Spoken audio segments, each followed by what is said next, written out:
예, 끝내주는 인터뷰입니다. 지금은 셀럽 교수 우리 서울대 이현숙 교수님을 만나 뵀는데요. 여러분은 몇 살까지 사시는지 혹시 아시나요?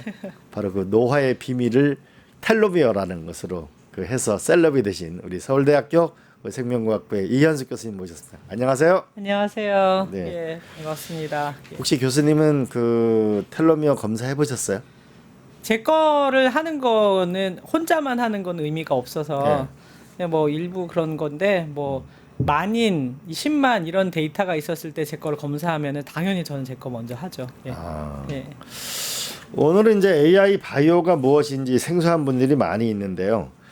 인공지능과 바이오에 이용하면 AI 바이오는 어떤 개념으로 설명할 수 있는 건가요? 아, 가장 쉽게 그냥 예로 들어서 말씀드리면 제일 유명한 그 AI 바이오에서 AI는 알파폴드예요. 뭐 재작년에 노벨상도 받았죠. 네. 사람들이 다 놀랬을 거예요. 뭐 구글의 딥마인드라는 회사가 거기 CTO인데 왜 핫서비스가 노벨상에 껴있냐? 근데 그 사람이 기획자라서거든요. 이제 바이오는 이제 뭐 생로병사의 모든 이렇게 기본 메커니즘인데 그것에 어떤 이제 규칙이나 룰이 있거든요. 근데 연구 데이터가 되게 많이 쌓였어도 아직 인간의 힘으로 다 읽어내지 못하는 패턴을 그 AI가 읽어낸 거죠. AI가 읽어내도록 훈련을 시켜서 그래서 이제 그게 그 지금 가장 유명한 AI 바이오입니다. 예. 당시 보면 노벨상 받을 다 충격을 받았는데 네. 여태까지 여태까지 의학계에서 밝혀낸 단백질 네, 숫자하고 네. AI가 밝힌 거하고 그때 몇 개였었죠? 아 그게 이제 약간의 오해는 있어요. 그러니까 의학적이라기보다 이제 생물학적으로 그 구조를 알아야 된다는 게 제일 중요한 거여가지고 제가 이제 분자생물학인데 그래서 구조를 알려고 굉장히 많은 기법들이 발전을 이루어왔고 뭐 엑스레이 회절 기법 그 다음에 초저온 그 전자현미경 기법 해가지고 다 했는데 그렇게 해가지고 몇 개 중요한 패턴이 있다는 건 알았는데 우리가 원하는 건 뭐냐면 그러면 지금 이제 활동하는 여러 단백질이 10,000개면 10,000개의 구조를 하나하나 다 밝힐 건가? AI가 한 일이 이거예요. 그러니까 우리는 패턴을 잘 읽어내니까 이제까지 나왔던 구조를 학습을 시킨 다음에 모르는 여러 가지 단백질들 있잖아요. 그거에 이제 유전자 서열을 아니까 유전자가 RNA 만들고 단백질 만드니까 단백질의 서열을 예측할 당연히 뽑아낼 수 있거든요. 그 단백질의 서열만 넣은 다음에 구조를 예측하게 한 거예요. 그러니까 맞췄다기보다는 잘 가르쳐 가지고 있는 패턴을 읽어내서 예측을 해서 그 가상에 요렇게 생기지 않았을까라는 예측을 보여주는 쉽게 거죠. 보면 난치병 정복이라든지 네, 뭐 예. 알츠하이머가 왜 생긴다든지 네, 예, 예. 뭐 이런 것들을 미리 예측하고 할 수 있는 기술일 수도 있겠네요. 그렇습니다. 그래서 그게 이제 사실은 이제 모든 사람들이 기대하는 건데 이렇게 예측을 빨리 하게 되면은 실험의 속도가 엄청나게 빨라지고 새로운 질문을 발견하게 되니까 옛날에 뭐 예를 들어 로보틱스로 해가지고 한 384개를 소위 스크리닝을 해서 알츠하이머 치료제를 찾고 싶었다라고 하면은 구조를 놓고 하면은 그거를 이제 굉장히 줄이는 거죠, 시간을. 시간만 줄이는 게 아니라 몰랐던 거를 발견할 수도 있고 새로운 질문을 발견할 수도 있고 하니까 새로운 세상이 열렸다는 신호라고 볼 수 그럼 있습니다. 조기 2020년에. 진단도 가능하겠네요. 그게 제가 보기에 가장 인류한테 그 복지를 가져다 줄 수 있는 대목이라고 생각합니다. 그러니까 과학의 발전이라는 것이 이 병원의 임상하고의 간극이 되게 커요. 그 중에 하나가 저는 진단이라고 생각합니다. 과학의 발전이 이루어지면은 뭐 진단이라는 거 사실은 이제 임상 시험 하는 게 아니니까 이렇게 저렇게 해볼 수 있잖아요. 그거를 그 사람한테 이렇게 저렇게 해보는 거는 너무 많은 시간이 걸리고 병원의 규율과 각 나라의 여러 의료법, 뭐 FDA 이런 게 다 있습니다. FDA 진단은 FDA까지는 안 가지만 그런데 그거를 이제 일종의 아바타 인간을 딱 놓고 거기다가 이제 시뮬레이션도 해보고 AI에서의 읽어내는 패턴 같은 거를 만약에 적용을 한다고 하면은 걔가 이제 가상의 것에서도 생성형 AI가 학습을 많이 한다. 그러면 나중에 진단을 굉장히 정확하고 빠르게 할 수 있기 때문에 가장 빨리 사람들한테 실질적 도움을 줄 수 있는 분야라고 그럼 생각합니다. 저의 유전자 정보를 가지고 AI가 분석하면 내가 몇 살까지 살 건지, 내가 질병이 어떤 게 위암이 생길 건지 이런 것도 예측이 되겠네요. 그게 이제 바라는 바인데 오해입니다. 일단은 뭐냐면 첫 번째 지금 말씀하신 대로 이루어지려면은 데이터가 충분히 양질의 데이터가 많아서 모든 건 이제 예측만 하면 된다라는 걸 가정해야 되거든요. 그래서 사실은 아직까지 생명과학, 생명의학은 발견의 시대예요. 그러니까 사실 훨씬 더 많은 몰랐던 새로운 질문을 발견하고 패턴을 빨리 읽어내야 되는 거죠. 그래서 공부를 아주 잘하는 이 AI를 학습을 시켜야 되는 거예요. 그러니까 아직 그 데이터의 양이라든가 어떤 데이터가 필요한지, 어떤 질문이 필요한지도 아직 다 설정이 안 돼 있는 거니까 여기서 이제 제가 말씀드리고 싶은 의료에서 어떤 복지를 원하면 과학이 발전해야 되잖아요. 그래서 AI 바이오입니다. 그래서 AI 바이오 발전을 해줘야 거기는 실험이 동반된 그러면은 지금 생각하시는 대로 난치병에서 내가 뭐 알츠하이머 하나만이 아니라 암, 뭐 당뇨, 온갖 그 난치병들 있잖아요. 한꺼번에 그 진단해내고 어느 때 내가 어떤 활동을 해야 되는지를 조언을 받을 수 있느냐. 그러려면은 굉장히 많은 그 과학의 데이터와 그거를 실험하는 이제 플랫폼이 또 같이 개발돼야 되는 거죠. 그럼 AI 바이오 연구는 현재 어느 수준까지 와 있는 건가요? 세계 수준은 어느고 우리나라 수준은 어느 정도인가요? 일단 이제 희소식 먼저 말씀드리면 그러니까 연구실 현장에서 AI를 활용하는 수준은 제가 보기에는 이제 세계 최대 강국이라고 얘기하는 미국이나 우리나라나 비슷합니다. 아 그래요? 예, 그거는 희소식이에요. 왜냐하면 거대 AI가 하나 있어요. 알파폴드. 근데 진짜로 필요한 거는 우리는 통합이에요. 지금 이제 이광재님께서도 말씀하신 예를 들면 뭐 알츠하이머를 치료하고 싶어요. 그거는 하나로 되지 않아요. 알파폴드 하나로 되지 않습니다. 단백질이 있으면 RNA, 그다음에 RNA와 뭐 DNA, 그거의 활동, 전체 컴플렉스 이런 걸 봐야 되는데 알파폴드가 그걸 다 못 하거든요. 지금 현재 각각의 그 AI들이 개발돼 있는데 이 개발한 사람들은 훨씬 더 많은 연구자들이 데이터를 집어넣고 그다음에 보강을 하고 수정을 하기를 바라고 있는 상황이에요. 그래서 이제 저도 그걸 많이 씁니다. 그러면서 이제 교정을 해서 나만의 AI를 계속해서 만들어내는 거죠. 쉽게 하면 버티컬 AI 같은 걸 만들어내는 그러니까 겁니까? 통합 AI가 필요한 거예요. 네. 그러니까 일종의 통합을 해서 원하는 걸 딱 뽑아내려면은 딱 넣어서 한 번에 나오는 게 아니라 여러 단계를 통합해서 하나의 순서도에서 마치 이제 팔란티어의 온톨로지 같은 기술인 거죠. 그래서 딱 알아내려면 그게 다 각각 발달을 해야 되는데 미국의 연구실이나 우리 연구실이나 질문만 명확하다고 하면은 그것에 갈 때 AI를 도구나 친구로 삼아서 가는 수준은 같아요. 다만 데이터가 있어야 되잖아요. 데이터를 많이 넣어야 되는데 데이터의 양에 있어서는 이거는 범접 불가입니다. 미국이나 아니면은 뭐 서방, 영국 같은 데서 생어센터 이런 데서 있어서 가지고 있는 데이터의 양은 어마무시해요. 그리고 굉장히 많이 쌓아왔습니다. 그걸 한번 주목하셔야 되는데 왜 이거를 AI 바이오도 마찬가지고 AI 산업을 가만히 보면 다 민간이 주도하고 있지 않습니까? 예. 그러니까 그 천문학적 자본을 뭐 10몇 년 전, 20년 전서부터 집어넣은 거죠. 엔비디아가 개발되듯이. 그래서 데이터가 굉장히 많이 쌓였고 그걸 어떻게 활용해야 되는지에 대해서 잘 알고 있어요. 그리고 전 세계에서 그 데이터에 더 많이 공헌하도록 그 플랫폼을 만들어 놨었거든요. 근데 우리 경우는 사실은 작은 나라이고 그다음에 이제 뭐 아시아 인종 이거에 뭐 바이오 데이터 중요성을 굉장히 많이 강조했었지만 각 기관과 병원에서 그 표준화되어 있지 않고 따로따로 있거든요. 이 통합이 안 돼 있습니다. 그래서 뭐 빅데이터 통합 산업도 하지만 저는 쉽지 않을 거라고 생각하거든요. 그 면에서는 굉장히 뒤져 있어요. 그래서 근데 건보하고 심평원 의료 건강 데이터는 우리가 세계적인 데이터가 있는데 그게 제대로 활용되지 못하고 있다 이런 얘기인가요? 네, 두 가지 이유인데 하나는 우리의 개인정보보호법이요. 그 제3자의 연구를 원활하게 하는 걸 모두 다 막아요. 아, 개인정보. 예. 그래서 이제 자기 데이터이기도 하고 건보에 다 들어가 있는 우리 국가 이제 기금으로 들어간 건강보험 데이터인데 제가 만약에 그거 어떤 분석을 하려고 그거 다 빼내서 보게 해주세요라고 하면 불가합니다. 전혀 예상치 않았던 연구 주제에 대해서는 각각에 가서 또 다 허락을 받아야 되니까요. 이 데이터 문제를 해결하게 되면 뭔가 획기적으로 거기다 AI가 결합되면 획기적으로 진화가 있을 수 있겠네, 그죠? 가능합니다. 근데 그러면 이제 표준화된 양질의 데이터여야 되는 거죠. 그러면은 결국은 미리 예측 기능도 높아지게 되면 국민 건강 비용도 많이 절약될 텐데. 당연하죠. 근데 이제 여기서 약간의 오해는 뭐냐면 데이터는 되게 많이 필요한데 요새 AI는 또 빅데이터 기반만으로 하진 않아요. 그러니까 새로 데이터를 생산해 내면서 AI가 학습할 수 있거든요. 그래서 제가 AI 바이오에서 중요하다고 생각되는 거는 데이터, 그 다음에 AI 만들고 실험 이게 아니라 세 개가 같이 가야 되는 거죠.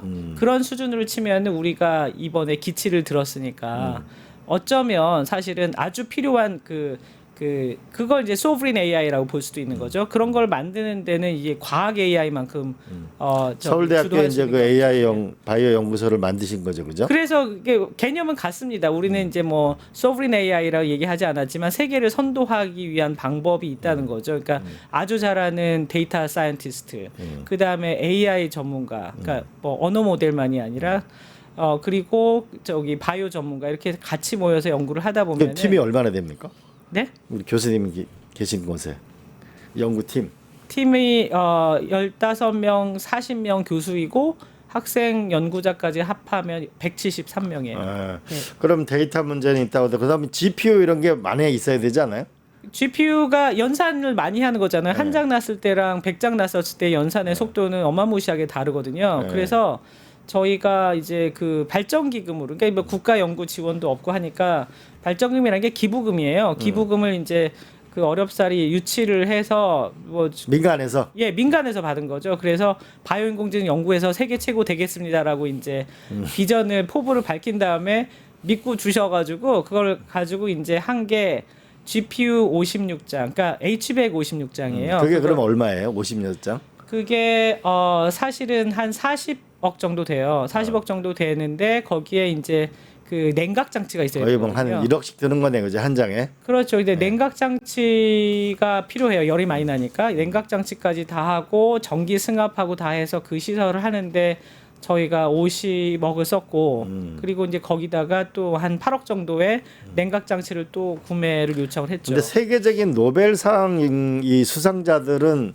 이 GPU를 이게 GPU를 많이 갖고 있는 게 사실 연구를 빨리 할 수 있는 길대잖아요. 그 만약 그런 거 혹시 비교해 본 적 있어요? 비교가 불능인데 뭐 예를 들어 그 노벨상 받았던 저기 뭐지 그 베이커 데이비 베이커 랩에서는 제가 듣기로 한 팀이 사용하는 게 2,000장이라고 들었어요. 2,000장이요? 네, 예, 한 팀이 그 데이비드 베이커 랩에 여러 팀이 있는데 그러니까 이게 뭐 마이크로소프트 한 팀이 2,000장. 네, 예. 마이크로소프트 같은 데서도 지원하고 해서 굉장히 많은 그 학습을 시킵니다. 그래서 그 속도로는 따라가지 못해요. 그래서 제 생각에는 어떠냐면 저희 56장도 처음에 저는 되게 야심차게 그 주도를 해서 구매를 했는데 지금 벌써 뭐 그 56장 다 쓰려면은 주말에만 쓰세요라는 얘기가 나와요. 왜냐면은 이제 굉장히 많은 사용자들이 있어서 노드를 뭐 4장만 사용하게, 8장만 사용하게 연산에 그 저기 규모에 따라서 할당을 하게 했는데 그랬더니 56장 다 쓰려면은 이 사람 때문에 아무도 못 쓴다 이거죠. 결국에 좋은 양질의 데이터와 결국은 GPU 이런 걸 연산 지원돼야만 능력이 있어야 돼요. 그래야만 결국은 AI가 발달하겠네, 그죠? 그렇죠. 그러면 만약 이런 걸 갖추게 되면 AI 시장 규모는 전 세계적으로 앞으로 어떻게 될 것으로 예상하나요? 그게 예측이 이제 사람마다 다르더라고요. 근데 그 저는 사실은 그 몇 장이라고 얼마라고 얘기하기 전에 사실 이게 아이폰 시대에 열렸었을 때 생각해 보고 싶어요. 처음에 아이폰을 구매하기 시작할 때보다 그 다음에 무궁무진하게 발전했잖아요. 삼성의 갤럭시 폰도 그래서 글로벌 그 기업이 된 것처럼 그 속도를 생각하면은 의존도랑 사람들이 쓰는 게 훨씬 더 많아질 거니까 그래서 엔비디아 주가는 안 떨어지는 거죠. 계속해서 날르고 그래서 의존도는 점점 높아져서 규모는 상상을 초월할 것 같고요. 지금 보면은 이제 이재명 정부에서 AI 강국이라는 걸 내세운 게 사실 시기적절하긴 해요. 너무 과열된 건 문제긴 하지만 이렇게 초조하게 만들고 왜 그러냐면은 산업이 상상할 수 없는 것들을 아마 과학자들은 상상해낼 거예요. 이제까지 상상할 수 없었던 것들을 AI 힘으로. 그러면은 그냥 그 산업이 종류가 너무 많아지니까 지금 계산하는 게 맞을까요? 혹시? 맞아요. 예. AI 바이오가 우리가 좀 더 그 이재명 대통령 보면 AI와 바이오를 하겠다 이렇게 했는데 두 가지가 결합되면 결국은 건강 우리 검진도 쉬워지고 난치병 치유도 더 쉬워지고 결과적으로 이거는 세계적인 산업이 될 수 있고 그렇겠네, 그죠? 저는 그렇게 봅니다. 근데 AI 바이오하고 AI 의료가 약간 다르긴 해요. 그러니까 이제 교집합도 있고 그런데 AI 의료의 그 방향은 제가 보기엔 명확한 것 같아요. 그 이제 인간의 그 커뮤니티에 인간 사회에서 허용하는 규제 안에서 돈이 없는 사람도 똑같은 검진을 받아서 가장 최고의 과학의 그 힘을 그 자기 복지에 사용할 수 있도록 하는 거죠. 예를 들어 뭐 돈 많은 사람만 지금 정밀 의료하는 게 아니라 돈이 없는 사람도 할 수 있게 하는 것. 그거로는 굉장히 목표가 분명합니다. 치료도 빨리 하고 조기 진단하고 약도 나한테 맞춤형으로 할 수 있고. 그래서 그 목표는 분명한데 AI 바이오는 이게 가능하게 하는 기반 기술의 모든 거를 제공을 하면서 동시에 실험 과학을 굉장히 많이 발전시킬 겁니다. 이제까지보다 훨씬 더 많은 실험 과학이 필요하게 될 거거든요. 그러니까 바이오 산업이 융성할 수밖에 없죠. 그래서 제약 바이오만이 아니라 아마도 뭐 그린 바이오라고 일컬어지는 뭐 이 식물 그 저기 뭐지 그 뭐 먹거리 생산이나 아니면 뭐 가뭄의 극복 뭐 이런 것들이 있잖아요. 그런 게 모두 다 AI 때문에 그 힘들었던 것이 가능해질 가능성이 좀 많이 높죠. 예. 그러니까 그 전체 포괄로 하면은 당연히 AI와 바이오는 결합될 수밖에 없고요. 규모만 다르지 작게 크게 AI는 지금 연구실 현장에서 사용되기 시작했습니다. 예. 이제 막 시작 단계고 막 진화를 시작하고 있는 거라고 볼 수 있겠네요. 심지어는 연구의 이 그 방법이 좀 달라지는 것 같아요. 예. 하긴 저희도 뭐 챗GPT에서 써보고 제미나이 써보면 하루하루가 다르듯이 예를 들어 뭐 논문 300개 올린 다음에 쫙 그 요약해 달라고 하면은 좀만 기다리라고 한 다음에 몇 분 후에 쫙 요약해서 나오는데 그 300개 읽어가지고 요약한 거 보고는 겁나죠. 내가 300개 읽고 요약하면 이렇게 잘 쓸 수 있을까? 그 정도 수준이니까 공부의 방식도 바뀝니다. 그래서 아마 대학 교육만이 아니라 실제로는 사람이 생각하는 스타일도 바뀔 거예요. 그러니까 알파고 등장 이후에 기보가 변했다고 하지 않습니까? 바둑에 뭐 그런 현상이 곳곳에서 나타나겠죠. AI 바이오가 평균 수명 연장에 되게 영향도 미칠 수 있겠어요, 그죠? 저는 당연히 그게 제일 중요하다고 생각합니다. 네. 건강 수명의 건강 수명. 그 지금 연장. 예. 우리는 기대 수명하고 건강 수명하고 예, 차이가 크잖아요. 많이 다르죠. 예. 네. 사람마다도 다르고. 예. 근데 이게 좀 우려스러운 건 소득 수준에 따라 가지고 네, 예. 이 결국은 수명 격차가 더 커지는 거 아닌가요? 지금 현재는 분명히 그런 것 같습니다. 지금 현재 분명히 그런데 만약에 AI가 잘 개발되면 AI는 사실은 데이터에 있어서 그거를 학습하는 데이터에서 AI가 그걸 차별하지는 않거든요.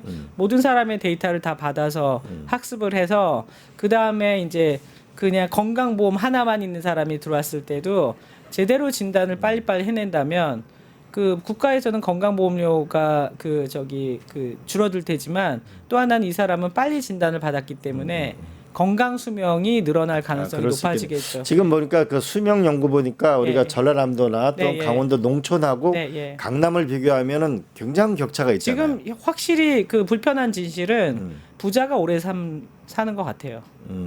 자기가 관심만 많아서 그런 게 아니라 관리가 잘 되고 있습니다. 그런 게 이제 AI가 발달되면 미리미리 네. 검진을 하게 되면 네. 진단을 하게 되고 예방하게 되면 훨씬 더 건강하게 살 수 있다. 사실 우리가 그렇죠. 예. 제일 나이 들면서 이게 오래 산다는 게 예. 나한테 과연 축복인가 재앙인가 네, 예, 제일 예, 걱정한 예. 게 치매잖아요. 네네. 치매 이거 하나를 예를 들어 AI 바이오로 설명하면 어떻게 설명할 수 있죠? 치매 데이터는 AI 바이오로는 현재는 설명이 안 됩니다. 너무 적고요. 그다음에 밝혀진 것이 적어서 그래서 바이오 실험이 같이 가야 되는 건데 AI라는 아주 훌륭한 어시스턴트를 옆에 놓고 지금은 하는 수준이면 그의 데이터들이 양질의 데이터들이 쌓이고 전 세계 데이터가 쌓인 걸 잘 읽어내잖아요. 그럼 어느 날인가는 암처럼 많은 데이터가 활용이 되면 굉장히 빠른 속도로 또 치매도 그 잡아내고 지금 암 약을 정복은 개발할 수 상당 있겠죠. 부분 가고 있는 게 지금 어떤가요 지금? 아주 흔한 암 같은 경우에는 다스리면서 갈 수 있는 수준이라고 생각하고요. 진단이 굉장히 빨라졌고 우리나라처럼 사실은 이제 온 국민 건강보험일 때는 미국보다 그 부분에서 훨씬 더 앞섰다고 볼 수 있거든요. 암 부분에서는. 네, 예. 그러나 이제 흔하지 않은 암, 혹은 아주 조용하게 진행되다가 되는 암에 대해서는 여전히 속수무책인 거죠. 그러니까 그런 것들조차 이제 포착을 해낼 수 있으려면은 지금까지의 이제 그 사람이 읽는 패턴의 속도로는 한참 걸리지만 AI가 들어오면은 그 안 보이는 뿌옇게 흐려진 저 안개 너머의 것까지 포착해낼 한국이 이제 의료 기술이 진짜 세계 최강인데 네, 예. 바이오 기술까지가 정말 야 이런 게 보편적이고 대한민국 최강이다. 이런 게 보편화되는 게 언제쯤 가능할까요? 저는 지금도 이게 굉장히 높은 속도로 그 비슷하다고 생각하는데 단지 규모는 되게 달라요. 근데 이게 이 바이오의 그 경쟁력은 사실은 규모라는 게 있는데 AI가 가능하게 해주는 게 뭐냐면 이 데이터 연구에서도 국제 컨소시엄에 들어간다던가 미국과 같이 한다던가 아니면은 뭐 이 동아시아 중국하고도 같이 한다던가 이런 식으로 해가지고 컨소시엄에 들어가잖아요. 그럼 그건 한 그룹이라고 봐야죠. 그럼 그냥 같은 그룹이지 이 사람은 미국 사람이었고 이렇지 않거든요. 논문에 이제 이미 여러 사람들이 같이 가고 그런 컨소시엄에 자꾸 적극적으로 들어가게 하게 하는 것이 또 AI일 수도 있고요. 또 하나는 데이터의 중요성 때문에 서로 데이터 주고받자고 하면서 미국에서 먼저 콜을 할 수도 있고 그렇게 되면은 아주 뭐 제가 보기에는 그런 것만 원활하게 될 수 있다고 하면 그 너무 이렇게 저기 벽을 쌓지 않고 그러면은 지금 이미도 미국에서도 저희한테 많이 컨택하고 그러니까 같이 연구하는 팀들이 많이 늘어났기 때문에 그거는 시간 문제라고 저는 봅니다, 사실은. 미국이나 이런 데서 한국에 가장 관심을 갖고 있는 건 한국의 건강보험 데이터를 어떻게 좀 활용해서 인류의 진화를 꾀한가에 관심이 많은 것 같아요, 그죠? 그렇죠. 이게 저기 몇 년 전에 UK 바이오뱅크라고 해가지고 50만 명 전체 유전체 영국에서 몽땅 다, 예, 그 한 게 그게 자기네 돈으로 한 건데 그걸 전 세계 공적으로 풀었어요. 왜 풀었을까요? 그 활용이 높아지면 높아질수록 그거를 개발한 영국은 뭐냐면 두 가지죠. 마치 대형 박물관을 모든 사람한테 공개하는 면모를 보이는 것처럼 우리가 과학 선진국이다라는 것과 또 하나는 뭐냐면 그를 통해서 AI가 막 개발이 되고 그러면은 결국은 득인 거죠. 공개한 게. 그래서 이제 그런 식의 그 태도를 보이는데 우리 경우에 이미 그 건강보험 관리공단에서 다 데이터가 축적이 돼 있잖아요. 그러니까 그들은 그렇게 보는 거죠. 동아시아인이라는 아주 그 굉장히 중요한 왜냐하면 중국이라는 인구가 엄청나게 크지 않습니까? 그 데이터가 이 데이터랑 같이 합쳐지면 얼마나 파워풀한 저기 유전자의 다름까지 읽어내면서 패턴을 읽어낼까라고 생각할 수 있죠. 네. 결국은 개인 정보를 한편으로 보호하면서도 이 데이터를 보편성으로 활용하게 되면 거기다 AI가 결합되면 인류의 진화를 꾀할 수 있겠네요. 근데 그죠? 또 하나는 이제 사실은 그 거론해야 할 수밖에 없는 조금 약간 불편한 얘기는 그 데이터들이 쌓였는데 그게 같은 방식으로 다 코딩돼야 되잖아요. 그 작업이 선행이 돼야 돼요. 그게 있어서 그 작업을 읽어내야 되는데 또 하나는 예를 들어 한 30년 전에 누적된 데이터랑 지금 데이터의 질과 이 깊이가 다를 거 아니에요. 그렇겠네. 그걸 어떤 AI를 개발을 하고 몇 개의 생성형 AI를 개발하고 전체를 총괄하는 어떤 디시전 메이킹을 할 수 있고 이런 각각의 그 연구가 좀 이루어져야 돼서 저는 그거는 약간 좀 이렇게 어떻게 보면은 가꾸지 않은 숲 같은 거기 들어가가지고 해야 될 일이 되게 많은 것처럼 지금 느껴져요. AI 부분, 바이오 부분에서 윤리적 문제가 있을 수 있잖아요. 수명이 막 계속 늘어나는 문제라든지 또 인간을 그거는 변형한다든지. 제가 생각 안 하고 싶은 부분이긴 한데 윤리적 문제가 어떤 면에서 발생할 수 있냐면은 오히려 지금이 위험하다고 저는 생각하는데요. 이게 예를 들어 있는 데이터를 읽어서 얘가 패턴 읽어내잖아요. 그러니까 예를 들어 지금 강남구 첨담동에 있는 사람들의 데이터는 되게 많아요. 그것만 학습을 했다 쳐요. 그러면 이 AI가 이 읽어내는 패턴은 부자 위주의 패턴일 건데 그러다가 갑자기 이것도 읽어줘. 여기는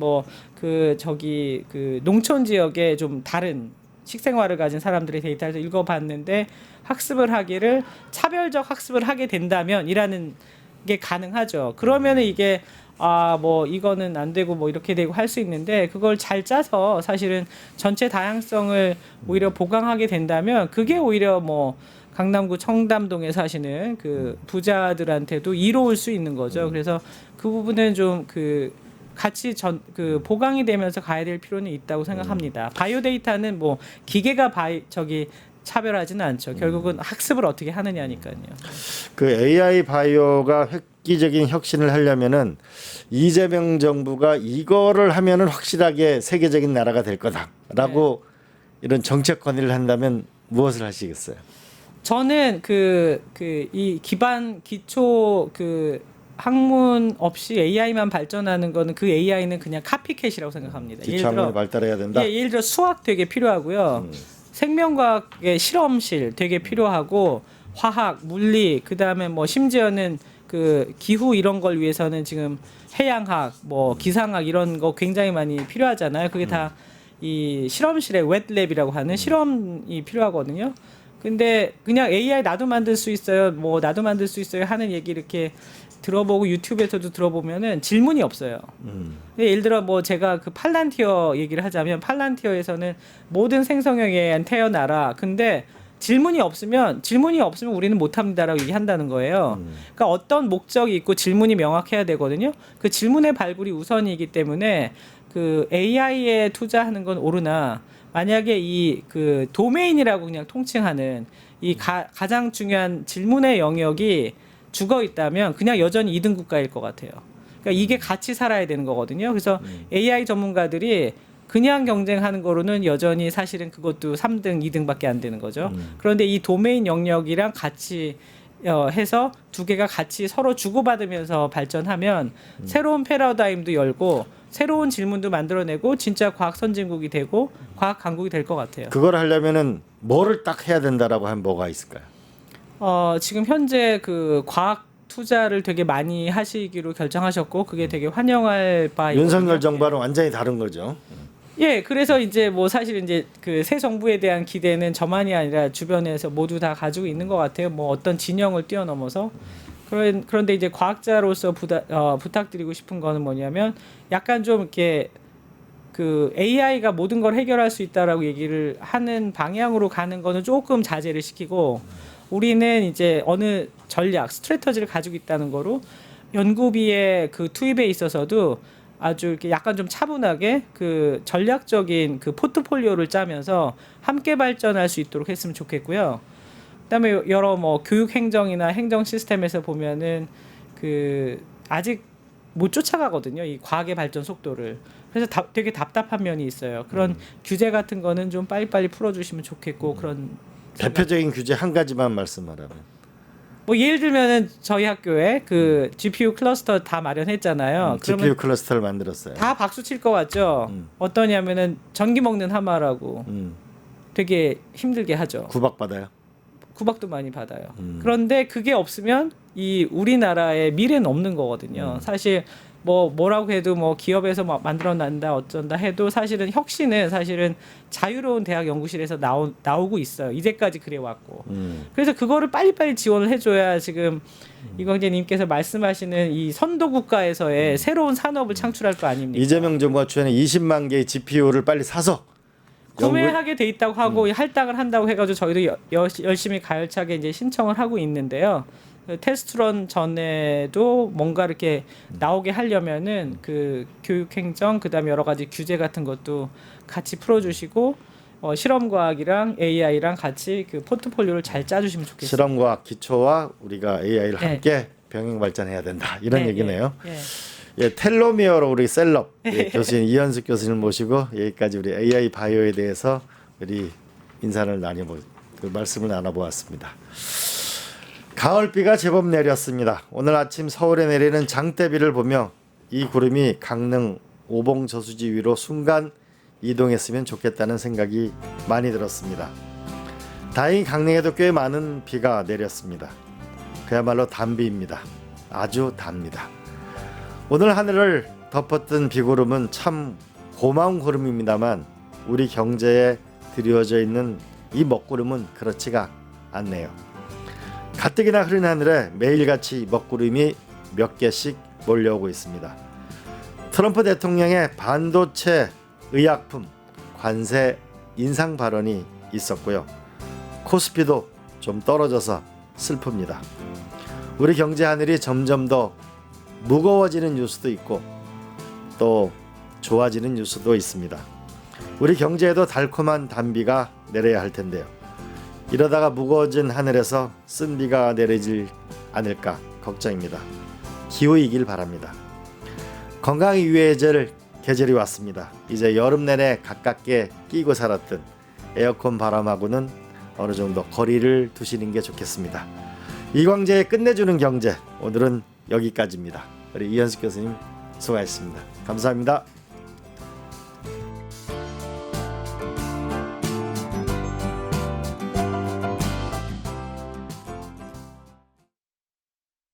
파파파파 증권 봉합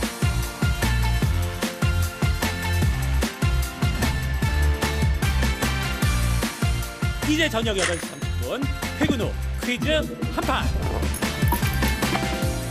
혼자 하지 마세요. 같이 해요. 매일 저녁 8시 30분 많은 참여 바랍니다.